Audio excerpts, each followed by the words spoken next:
A nossa aula hoje, nessa primeira, será sobre insuficiência respiratória aguda e a instalação de oxigênio terapia, ok? Então, para quem não me conhece, sou Fernanda Alves Ferreira Gonçalves, eu sou mestre e doutora em enfermagem, enfermeira intensivista do HC, da UTI geral.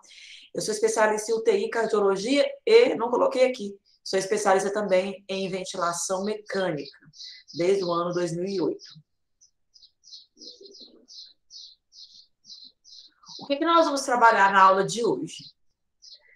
Nós vamos trabalhar a insuficiência respiratória no que se refere à definição e tipos, a fisiopatologia, o quadro clínico e a instalação da oxigenoterapia e os cuidados relacionados a isso.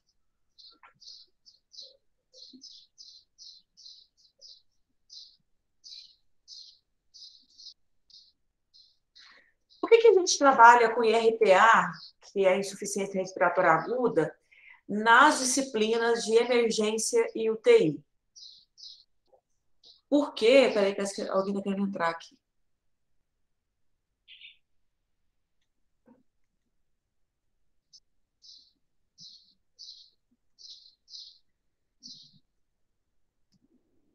Porque a principal causa de admissão nas emergências de terapia intensiva é a insuficiência respiratória aguda. Ela pode vir como causa primária, ou seja, o paciente teve uma pneumonia e evoluiu com desconforto respiratório. Ou ela pode ser uma causa secundária, por exemplo, um caso de um paciente cardiopata, que ingeriu muito líquido, recebeu muito volume, e aí ele evolui para insuficiência respiratória aguda, mas com causa cardiogênica. A IRPA é a principal razão que leva o paciente a ser encaminhado à ventilação mecânica. E por que esse paciente vai para a terapia intensiva na maioria das vezes? Porque é lá na UTI que nós corrigimos a causa básica, evitamos as complicações e lá existe uma redução da mortalidade, porque esse paciente pode evoluir para uma parada cardiorrespiratória e a equipe que está cuidando dele, ela deve estar pronta, com toda a tecnologia, com todo o conhecimento para atender esse tipo de paciente. Esse estudo aqui é um estudo feito pela equipe do INCOR e eles avaliaram qual que é a epidemiologia da insuficiência respiratória aguda em pacientes hospitalizados no Brasil. É um estudo prospectivo. O que se viu? Que 56% dos pacientes do estudo estavam com IRPA e tiveram mortalidade de 54%. Quer dizer, isso é muito alto. E olha que isso aqui eles olharam o Brasil inteiro. Então, por isso que você vê que a mortalidade é alta, porque depende muito do serviço, né? Tudo isso pode influenciar. 16% dos pacientes sem IRPA, eles acabavam tendo IRPA durante a sua estadia na UTI e evoluíram também para mortalidade. Como fatores de risco principais para IRPA foram ser mais velho, ser um paciente clínico, ser um paciente mais grave e ser um paciente da oncohematologia. Então, quando a gente vai pensar, né, então, em RPA, meu Deus, o que é isso, né? É uma insuficiência, uma síndrome respiratória aguda que ela ocupa, né, que ela se relaciona a alterações de vários órgãos e sistemas do trato respiratório. Então, você tem aí, desde uma alteração do sistema nervoso central, que pode também estar relacionada aos nervos periféricos, e aí o paciente não recebe a informação está na hora de respirar. Tem alterações de músculos respiratórios e caixa torácica, pode ter obstrução de vias aéreas superiores e inferiores, podem acometer o parênquima pulmonar e pode também acometer o sistema cardiovascular e a hemoglobina, que influencia aí na troca gasosa. E vamos falar um pouquinho disso aqui, vamos mostrar um pouquinho dessa inspiração aqui. Eu não vou colocar vídeo no YouTube, porque não tem som.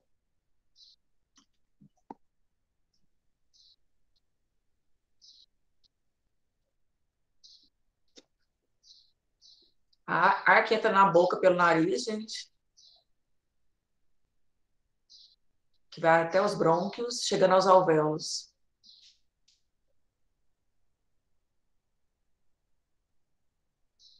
Tórax se expande.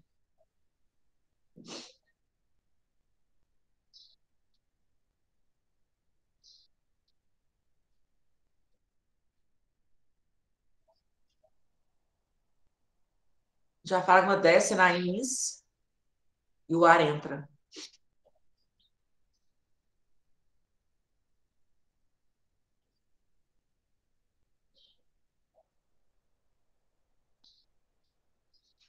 Nesse momento está tendo oxigenação.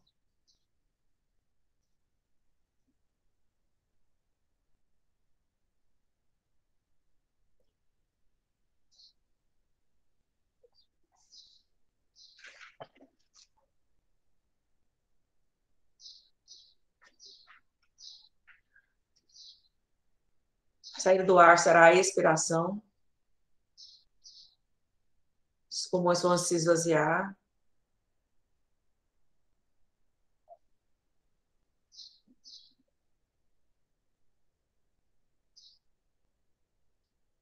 Observe a entrada, a descida e a subida do diafragma, a depender da ins ou da ex.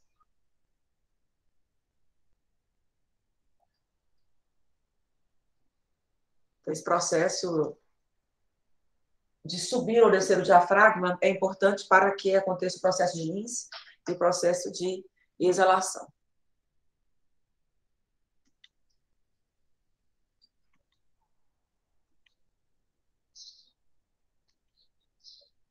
Então, como eu estava falando antes, né, a insuficiência respiratória aguda, ela é uma síndrome. Ela é uma síndrome que ela é composta por vários sinais e sintomas. E nós temos aí uma disfunção súbita, tanto nos processos de ventilação, alterando o CO2, e oxigenação, alterando o oxigênio. Quando você tem uma insuficiência respiratória aguda, observe que você tem disfunção de vários órgãos, de várias áreas do sistema respiratório. O seu paciente ele pode ter desde uma disfunção do drive respiratório. Peraí, alguém entrando.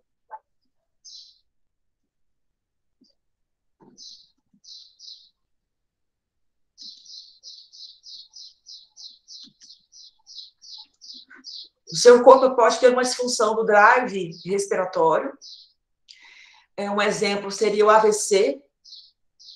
E aí esse paciente não tem condição de iniciar uma INS. E aí esse paciente vai ter uma insuficiência respiratória aguda.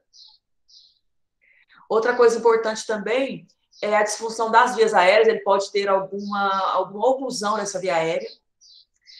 Pode acontecer uma disfunção neuromuscular, que é muito comum nas doenças neurológicas. Uma delas é a esclerose lateral amiotrófica.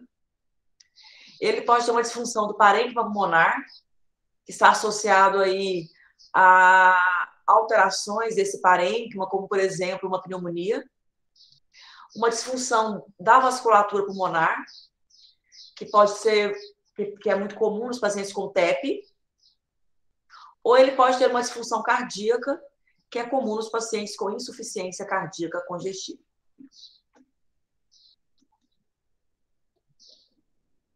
Antes de passar para a definição, eu quero só rever com vocês a fisiologia do sistema respiratório.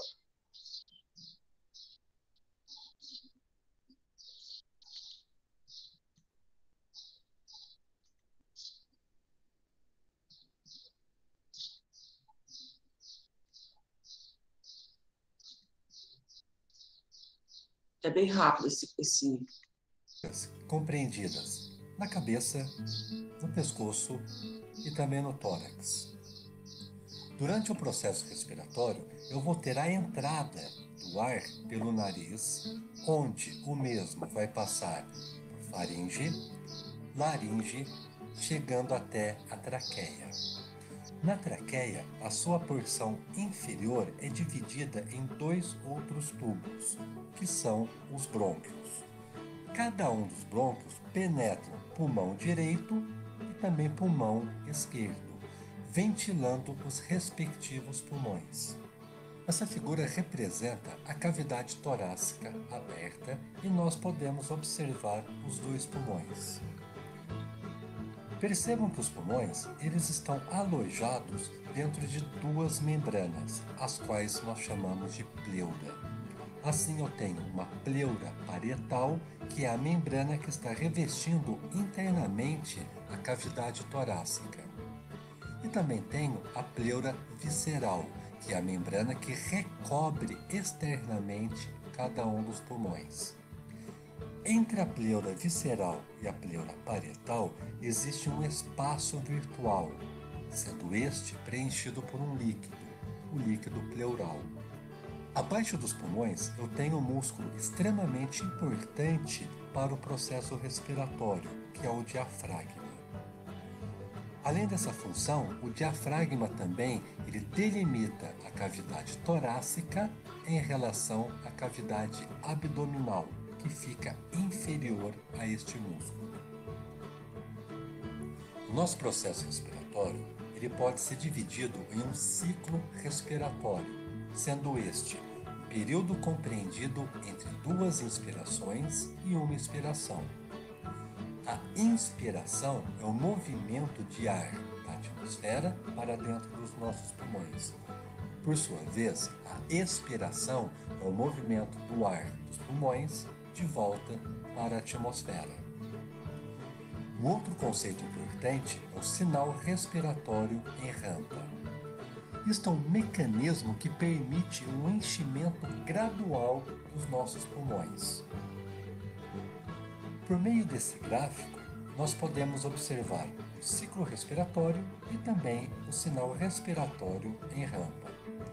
Como dito anteriormente, um ciclo respiratório ele compreende em um período de duas inspirações entre um período de expiração. As setas elas estão representando o sinal respiratório em rampa, onde por meio dessas setas nós podemos observar que os pulmões vão enchendo de ar gradativamente. Após um período de aproximadamente 2 segundos, eu termino a fase inspiratória e começo a fase expiratória, momento no qual os meus pulmões eles vão esvaziar, liberando o ar. Os componentes do controle respiratório neural são estruturas do sistema nervoso central, do sistema nervoso periférico e também da musculatura. Assim, neurônios contidos no tronco encefálico vão mandar as informações via nervo frênico até o diafragma, sendo que, quando os potenciais de ação chegarem na musculatura, vai ocorrer a contração da mesma. Isso ocasiona o aumento do tamanho dos nossos pulmões, permitindo a entrada de ar. Por sua vez, o processo de expiração é um processo passivo, onde ocorre o relaxamento do diafragma, a diminuição dos pulmões e, consequentemente, a expulsão do ar do interior pulmonar. Essa figura representa estruturas chamadas de brônquios, de bronquíolos e de alvéolos pulmonares. Os alvéolos pulmonares são estruturas saculiformes, ou seja, formato de sacos, localizadas nas extremidades dos bronquíolos. Essas estruturas elas estão aumentadas nessa parte da figura e nós podemos observar que o interior das mesmas é oco. São nessas estruturas que vão ocorrer o processo que nós chamamos de hematose, ou seja, a troca do oxigênio por dióxido de carbono. Para maiores informações a respeito da hematose, no canal eu dispus de um vídeo. Por favor, clique em cima dessa figura para que você tenha acesso a este conteúdo.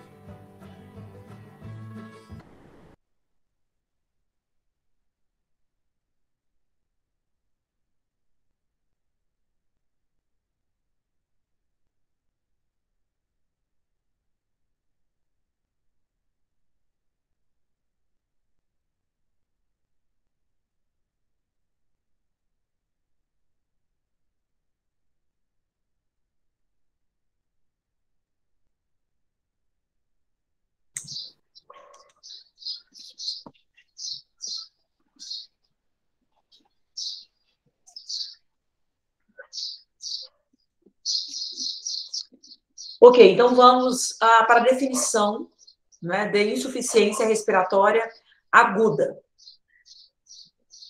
Então, quando se fala, né, o paciente está com IRPA, o que significa? Significa dizer que existe uma incapacidade do sistema respiratório em manter a oxigenação e ou a ventilação. Como que eu vou saber que o paciente está com uma IRPA de causa por oxigenação ou por ventilação? Eu vou olhar a gasometria. Quando eu olhar a gasometria, o PaCO2 for maior que 50 e o pH menor que 7,3, isso indica insuficiência respiratória aguda do tipo ventilatória ou hipercapnica. E quando eu olhar a gasometria, o PaO2 for menor que 60, com um paciente com oxigênio mais que 50%, isso vai me dizer que esse paciente aqui está com IRPA do tipo 1 ou hipoxêmica. Então, quais os tipos de IRPA nós temos? Nós temos a IRPA hipoxêmica, hipercapnica ou mista. O que é uma IRPA hipoxêmica? O problema é a falta de oxigenação. Um exemplo é a pneumonia grave. A IRPA do tipo hipercapnica, o problema é o pH e o CO2 alterados. Nesse caso, é muito comum acontecer em pacientes com problemas neuromusculares, disfunções diafragmáticas, paralisia diafragmática, então tudo que influencia nessa bomba ventilatória. E a IRPA mista é quando você tem o paciente com duas alterações. Ele tem uma IRPA hipoxêmica e hipercapnica. Aqui mostrando nesse material como que acontece com a gasometria nas IRPAs, quais são os cenários clínicos e qual o raio-x de tórax que você vai visualizar. Então, os pacientes com IRPA do tipo 2 ou hipercapnica, existe uma queda do pH e um aumento alterado, né, um aumento exacerbado do CO2 maior do que 50. Pode acontecer, nesse caso, de alguns pacientes também terem uma diminuição da PO2, mas isso é de forma mais tardia. Um exemplo são as doenças neuromusculares, uma overdose de sedativos, e o raio-x de tórax geralmente é normal ou quase normal. O problema aqui é a bomba ventilatória. A IRPA hipoxêmica, o paciente tem uma queda do PO2. É muito comum isso na pneumonia grave, na SARA, e no raio-x você vê opacidades pulmonares, que tem a ver com a consolidação pulmonar. A IRPA mista, o paciente vai ter as duas coisas. Um exemplo aqui é um edema agudo de pulmão com fadiga diafragmática. O que é mais importante na IRPA hipercapna? pH baixo, PCO2 alto. Na hipoxêmica, a queda do PO2. A mista, ele vai ter alteração do pH, do PCO2 e do PaO2.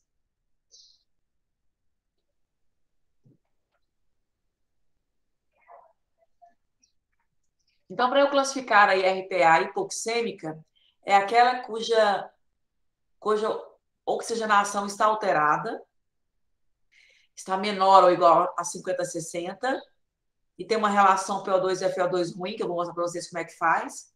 E RPA hipercápnica, que o PCO2 é maior ou igual a 50, com pH menor que 7,35, e mista, quando altera os dois. Nessa imagem, também há alguns exemplos no que se refere às alterações clínicas e os achados clínicos. Então, IRPA do tipo hipercápnica, que é aquela que o CO2 está alto. Problema de bomba. Quais as entidades clínicas representativas? Doenças neuromusculares, tá? E overdose de sedativos e opioides. Os achados clínicos da IRPA hipercápnica é uma paralisia muscular ascendente, paralisia muscular, depressão do sistema nervoso do nível de consciência, diminuição da frequência respiratória, aí o paciente acaba hipoventilando. A hipoxêmica. A hipoxêmica aqui, você pode ver que tem como exemplo a SARA, que é os pacientes com Covid, por exemplo, um edema agudo cardiogênico, uma pneumonia, um TEP. Então, você tem um paciente aí com hipoxemia refratária, raio-x congesto, opacidade, muita tosse, expectoração purulenta. Já na mista, você vai ter as duas coisas. Então, quando você fala de insuficiência respiratória aguda, eu tenho que esquecer do pulmão, porque é muito além do pulmão. Esse desconforto, ele é causado por várias alterações, como eu já mostrei. Desde alterações de vias aéreas, drive respiratório, nervo frênico, junção mioneural, a parte cardíaca também, muscular e parênquima.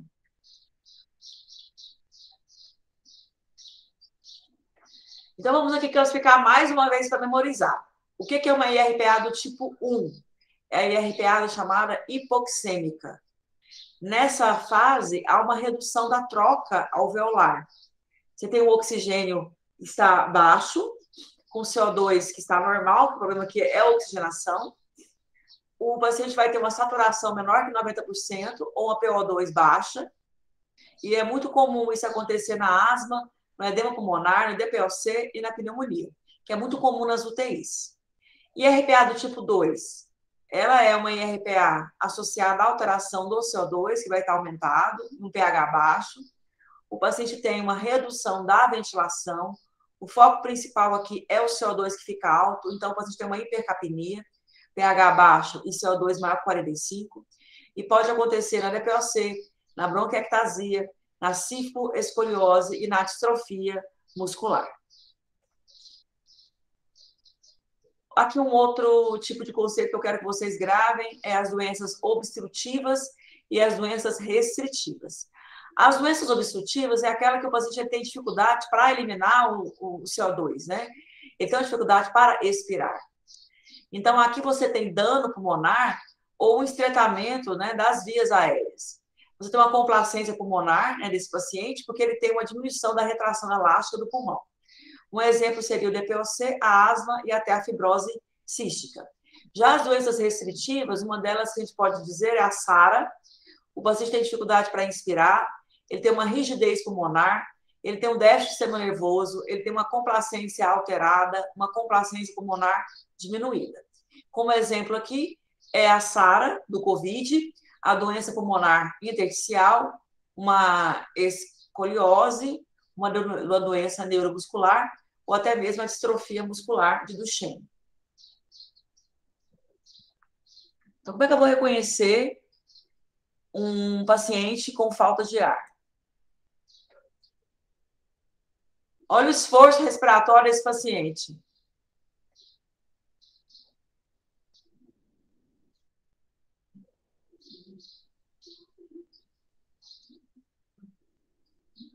Ele usa a musculatura acessória, aí ele tosse.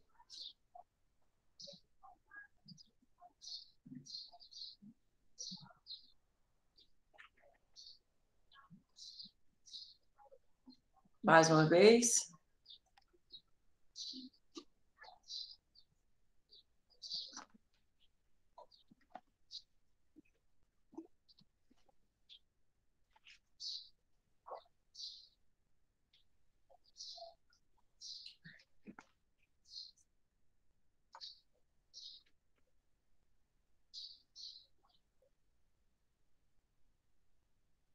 Você viu, né, que na aula passada tinha um caso clínico de um paciente com frequência respiratória de 45. Aí alguém disse assim, não, ele está hiperventilando. Ele não estava hiperventilando. Você pode ver que ali ele está hiperventilando, mas ele não consegue fazer a troca gasosa de forma adequada. E como é que é feito o diagnóstico, né, do paciente com IRPA? Porque é muito além do pulmão. Então, desde a gasometria arterial, para avaliar se é o problema de CO2 ou oxigênio, avaliação do oxímetro de pulso, avaliar hemograma para ver se tem infecção, se tem pneumonia, avaliar eletrólitos séricos também, eletrocardiograma, fazer raio-x, até exame de urina, o foco e culturas. O foco é avaliar infecção, que pode influenciar. Por exemplo, o paciente séptico, ele pode ter IRPA por causa da sepse. Então, como é que é feito o diagnóstico da IRPA?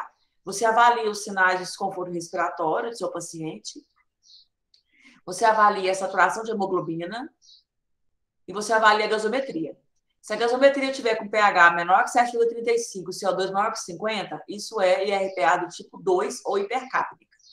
Quando você olha e o PO2 é menor ou igual a 60, com o paciente sem oxigênio, é uma IRPA do tipo 1 ou hipoxêmica. Ou você faz o cálculo da relação PO2 e FO2, que eu vou ensinar a fazer, porque se ele tiver menor que 350, é uma IRPA do tipo hipoxêmica. Então, quando eu faço o cálculo da relação PO2 e FO2, eu quero saber isso aqui, ó. Eu quero saber qual é o tipo de insuficiência que o paciente apresenta. Então, sempre que eu olhar, fazer o cálculo e a relação tiver menor que 100, isso é uma SARA grave. De 100 a 200 é uma SARA moderada.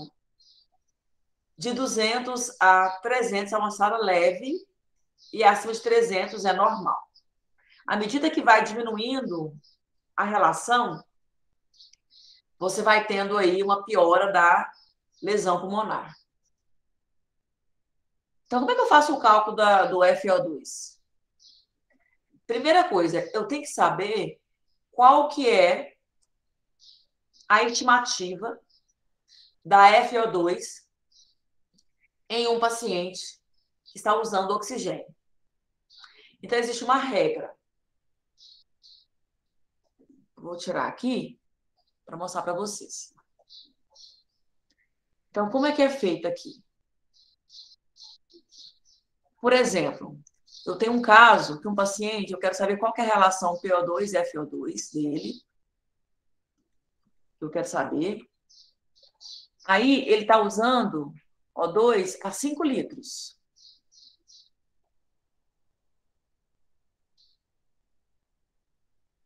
Tá, como é que eu faria para saber quanto de FO2 esse paciente tem?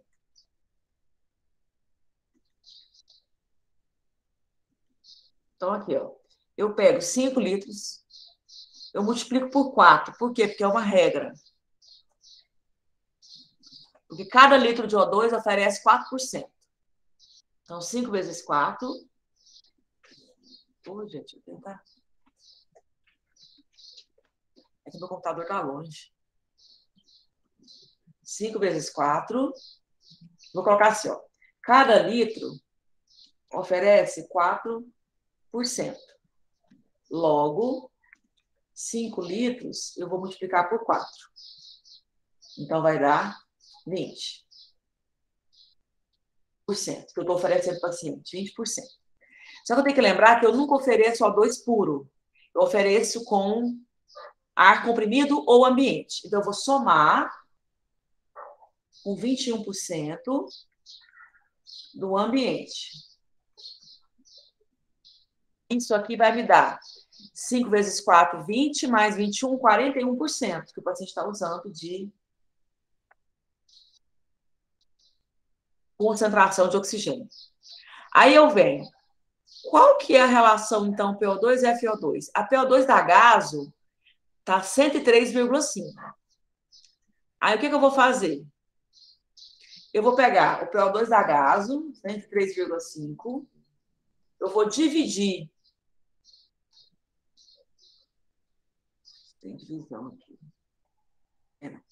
Eu vou dividir por 41 que deve ser dividido por 100.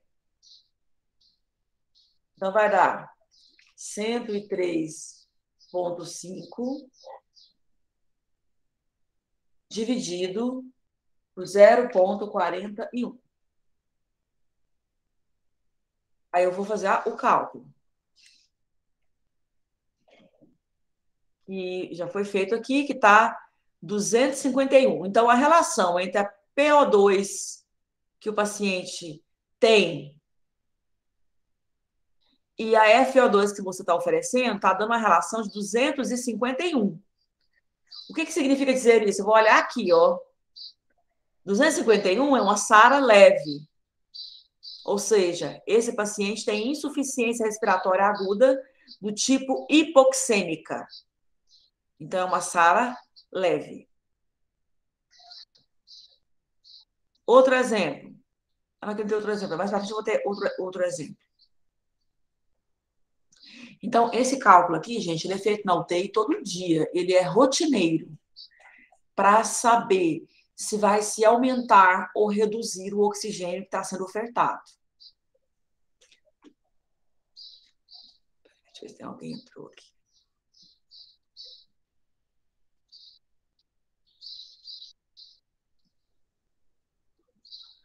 Ok, depois a gente vai fazer mais cálculo na frente, ver se vocês conseguem ver. É isso, entender o que eu quis dizer aqui. Então, essa classificação que eu coloquei, que é daqui, ó, é a chamada classificação de Berlim. Essa classificação é o que nós usamos para saber qual o diagnóstico que o paciente tem e qual é a gravidade da SARA, que é uma insuficiência respiratória aguda grave. A SARA não é só o cálculo que faz o diagnóstico, depende do raio-x também. Mas é importante vocês saberem que sempre que vocês forem avaliar um paciente com IRTA, que vocês têm que fazer o cálculo. E aí você vai dividir, né? Fazer aquela conta que eu mostrei, e vocês vão olhar que a depender da gravidade, do valor que der, você vai ter a gravidade da SARA, que pode ser leve, moderada ou grave. O que os estudos têm mostrado? Que para você fazer diagnóstico de SARA, o paciente tem que estar em ventilação mecânica. Não se deve fazer diagnóstico de SARA em paciente com ventilação espontânea. Então, ele pode estar em ventilação mecânica invasiva ou não invasiva para fazer o diagnóstico de SARA. Em ventilação espontânea não se faz o diagnóstico de SARA, e sim insuficiência respiratória aguda.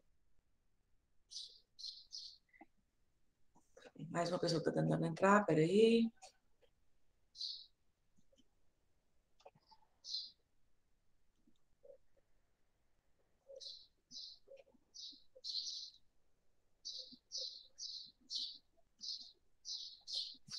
Ok, mas será que eu preciso sempre ter uma gasometria para chegar a esse diagnóstico de SARA?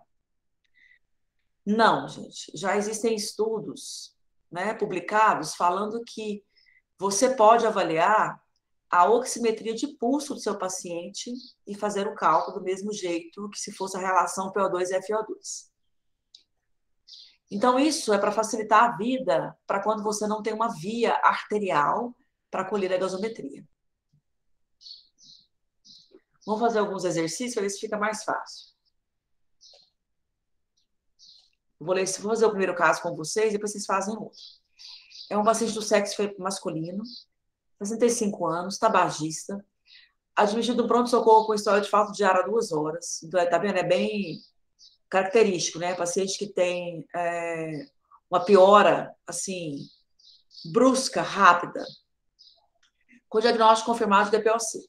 Fala com dificuldade, utiliza musculatura acessória para respirar, que é a tiragem intercostal e supraesternal, tem uma PA normal, frequência maior, né? Cardíaca maior, taquicardia, uma frequência respiratória aumentada, né? Tentando compensar, uma febre.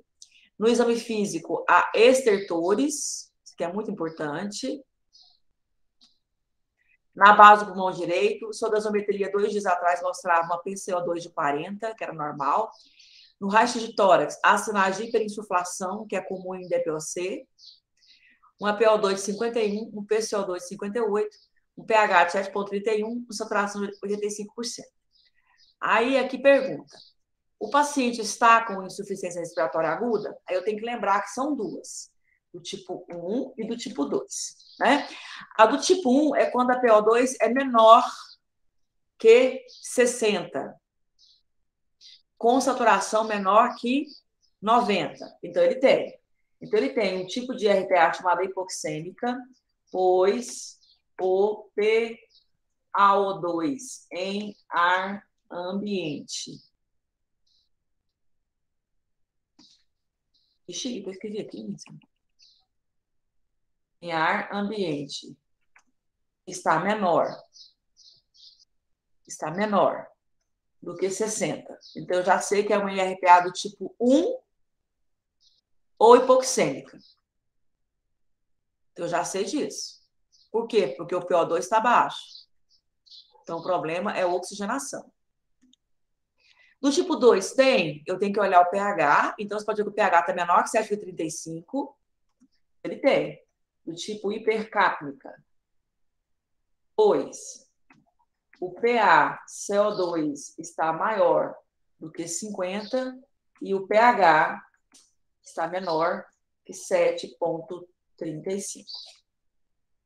Então, esse paciente tem os dois tipos de insuficiência respiratória aguda. A hipoxêmica, cuja oxigenação está reduzida, e a hipercápnica, quando o CO2 está aumentado com pH baixo.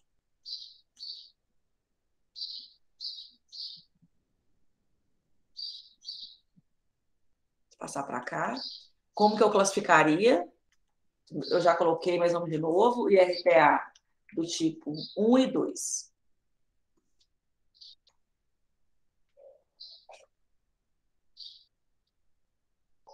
Quais seriam as causas? Esse paciente aqui, gente, ó, desse caso, é um paciente de DPOC com pneumonia. Então, a DPOC é descompensada.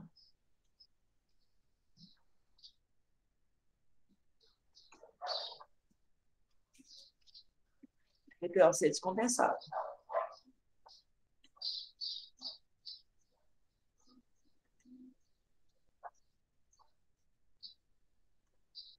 Como é que eu sei disso, Fernanda? Porque é um paciente que fuma. Já tem diagnóstico de DPOC. Ele estava com PCO2 normal. Aí, de repente, o cara começa com febre, tosse, piora. Isso aí é pneumonia. Então, ele é um DPOC com pneumonia. E aí, quais seriam os diagnósticos de enfermagem? Eu vou passar aqui para frente para vocês poderem mostrar para vocês. Esse paciente, ele tem troca de gases prejudicada, relacionado com desequilíbrio na relação ventilação-perfusão, evidenciado por baixamento de asa de nariz, dispneia, hipoxemia, hipercapnia, taquicardia. Outro diagnóstico também que ele tem é o diagnóstico de padrão respiratório ineficaz, relacionado à dor, fadiga, ansiedade, está hiperventilando, associado a deformidade da parede do tórax, deformidade óssea, evidenciado por uso da musculatura acessória para respirar, baixamento de asa do nariz, ventilação minuto diminuída, diminuição da pressão inspiratória ou expiratória e capacidade vital diminuída. Então, esses são os diagnósticos de enfermagem mais comuns nesses pacientes. E quais seriam as intervenções da enfermagem nesse paciente? Como intervenções? A gente teria que administrar o oxigênio. Mas por quê? Porque esse paciente tem uma hipoxemia. Ele precisa de oxigênio. Eu teria que administrar medicações, como antibióticos, por exemplo. Eu teria que fazer balanço hídrico, porque o paciente com balanço hídrico muito positivo, ele piora. Eu teria que monitorar a saturação. Eu teria que aspirar as vias aéreas, se fosse necessário. Se ele não consegue tossir. Eu teria que observar alterações no padrão respiratório, avaliar sons respiratórios, avaliar nível de consciência.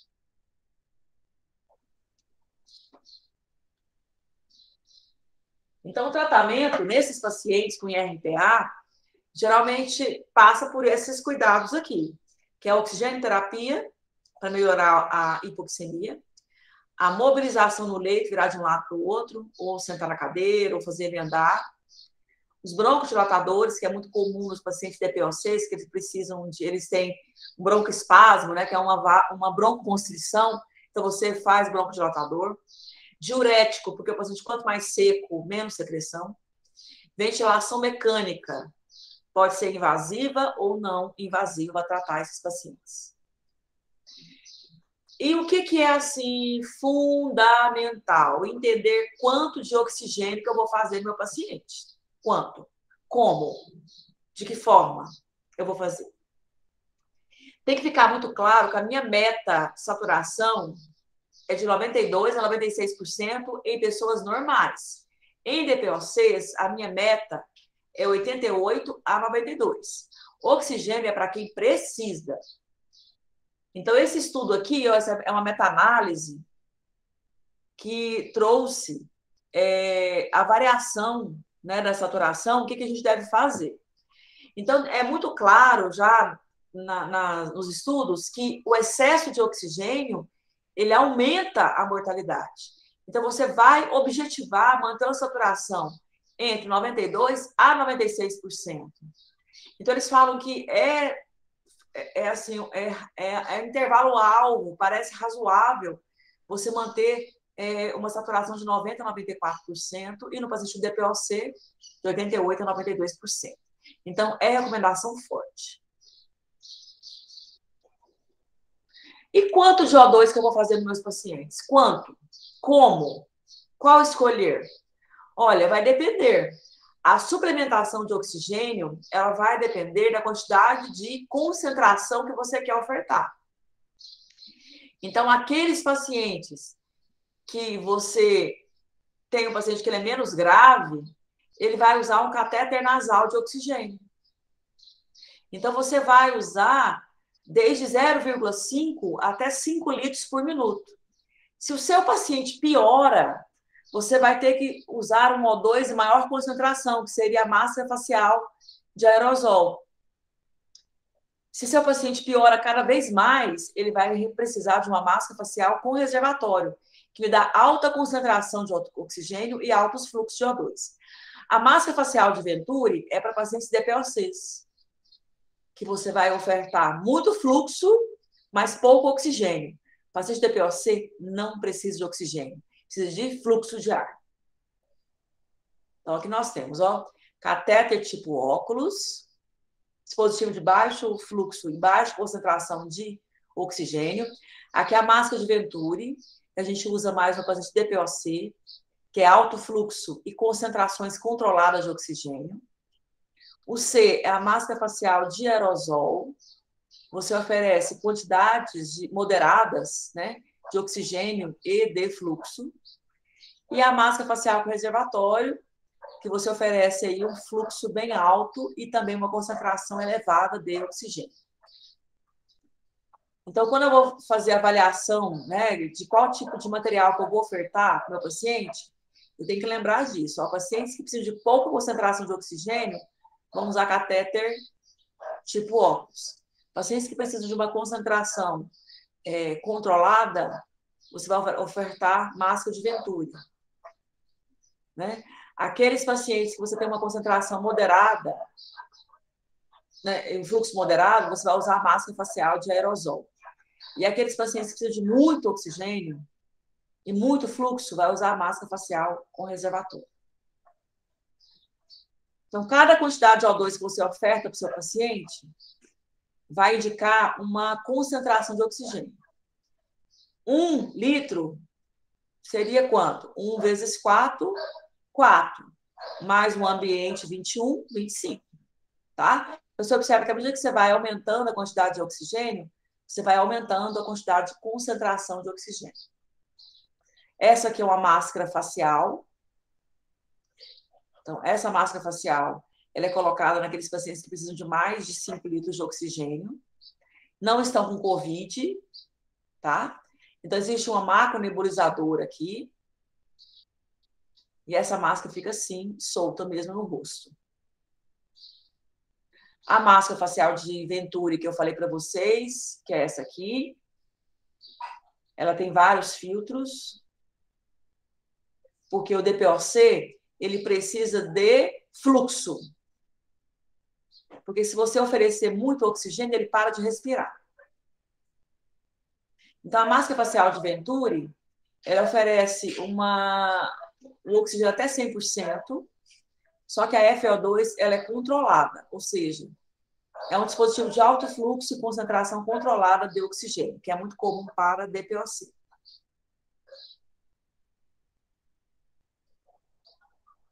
Existe uma outra máscara, que é a máscara com reinalação parcial, que é a máscara com reservatório. Se oferece com fluxo de 5 a 10 litros, com a FO2 de 40 a 60%. É muito comum no paciente com Covid-19. Essa máscara, eu quero que vocês lembrem-se sempre, quando vê-la, que vocês não podem ofertar menos que 10 litros nela, porque senão o paciente vai hiperoxigenar. Na verdade, ele vai fazer uma hipoventilação e vai fazer uma hipercapnia. Outra coisa também que se fala muito hoje em dia na atualidade pode usar água no umidificador? Não se deve. Os estudos têm mostrado isso. Não se deve. Por quê? Porque aquela água que fica ali no umidificador, ela acaba se contaminando. Ela se contamina. Por isso que não é o ideal. Quando eles fizeram esse estudo, eles viram que a quantidade de patógenos que cresceu nesses locais foi muito elevada. Aqui é um outro artigo também falando a mesma coisa. Será que eu vou usar o umidificador em high e low flow, ou seja, em macronebulizadora ou micronebulizador? Aqui fala que deve se evitar, tá? Porque o que faz umidificar o ar não é colocar água no umidificador. O que umidifica o ar é da água pela sonda, água pela boca, se precisar, soro fisiológico. A umidificação ela tem que ser sistêmica e não só no umidificador, que não faz muita diferença. E ok, qual paciente que vai evoluir para ventilação mecânica? Qual paciente? Que a gente vai falar, não, ele não tem como ficar no oxigênio mais, ele tem que ser entubado. Aqueles pacientes com PO2 menor que 55, com uma saturação baixa, ou com uma PaCO2 maior que 50 com acidose, com sinais de grande trabalho respiratório e fadiga, eles vão ter que ser entubados, porque eles já não vão mais suportar manter no catéter. Pacientes com instabilidade cardiovascular, paciente com nível de consciência deprimido ou alteração ou dificuldade de manter a proteção da via aérea.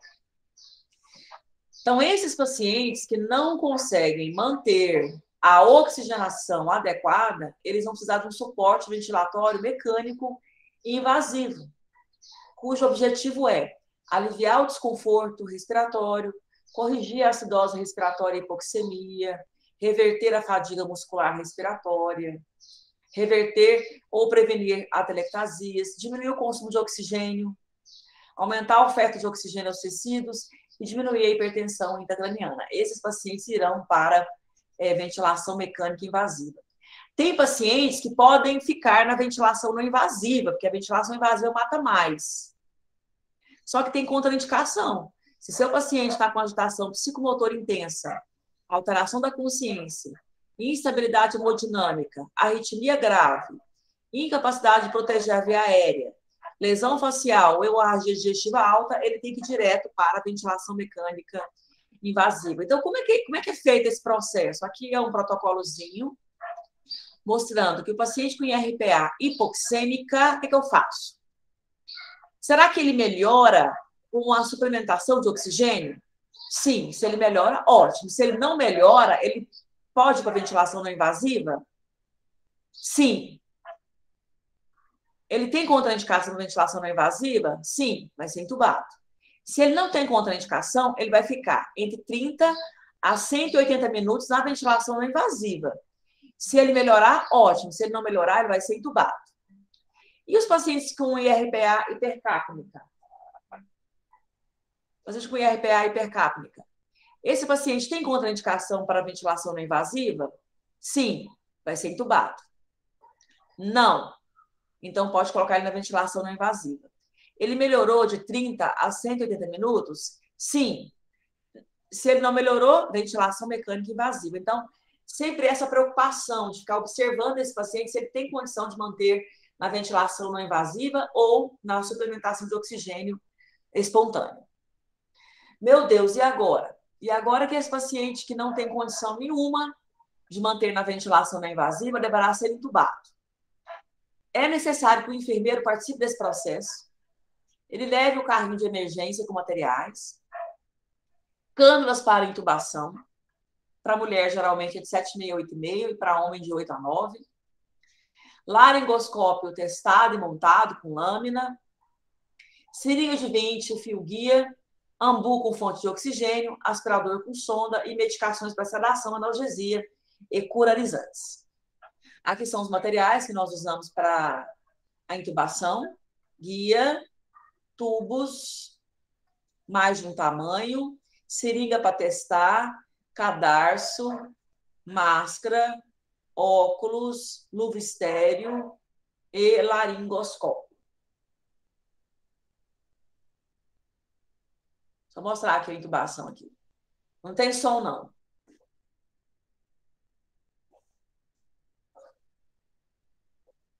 Aí tá trocando, tá testando o balonete. Hiperoxigenação antes de intubar.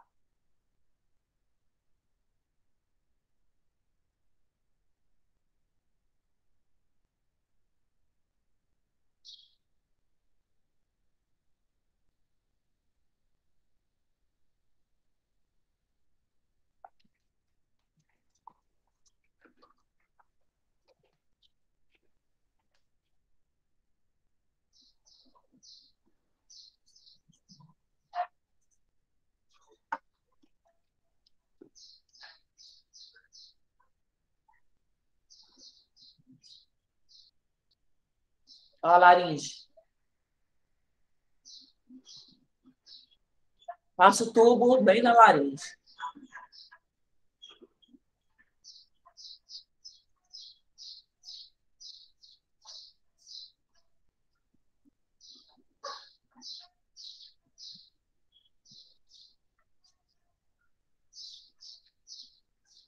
Terminou de entubar. Verificar, encher o balonete. Colocar o ambu. Fazer a ausculta para ver se não está seletivo.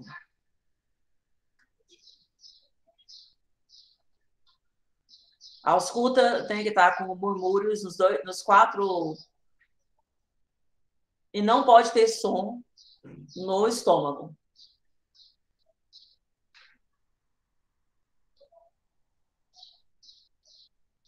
Se caso acontecer de estar seletivo, à esquerda, é só puxar.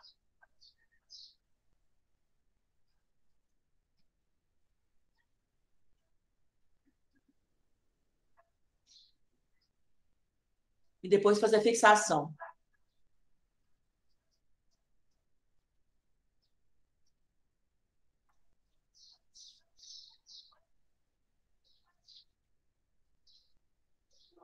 Aqui para mostrando quando a gente prepara, como que nós preparamos, né?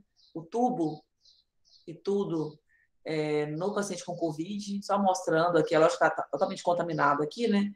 Mas aqui a gente tem, ó, o tubo que vai ser ligado a um sistema de aspiração fechado, um flexitube e um filtro. E aqui é um troca-tubo, tá? Que se precisar de trocar o tubo, passa esse guia dentro e aí o médico troca o tubo. Então, a laringoscopia, o que se vê, né? Se vê a laringe. Uma laringoscopia é ótima quando você visualiza essa laringe. Como é que eu vou posicionar o paciente? Você vai deixar a cabeceira livre, tirar aquela parte da cabeceira, vai colocar 3 lençóis dobrados vai montar e testar o ventilador. E você vai observar que o paciente, a depender do coxim que você coloca, vai mudando a forma de visualizar a faringe, né? Então, vê que se o paciente estiver neutro, sem nenhum coxim, você vai ver que você não consegue visualizar bem a região para poder passar o tubo.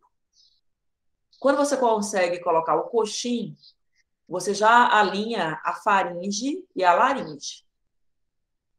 Quando você, com o coxim, você ainda faz extensão da cabeceira, da cabeça, você consegue visualizar melhor, que é a chamada posição olfativa ótima. É a posição de cheirar uma flor. Essa é a melhor posição para intubação.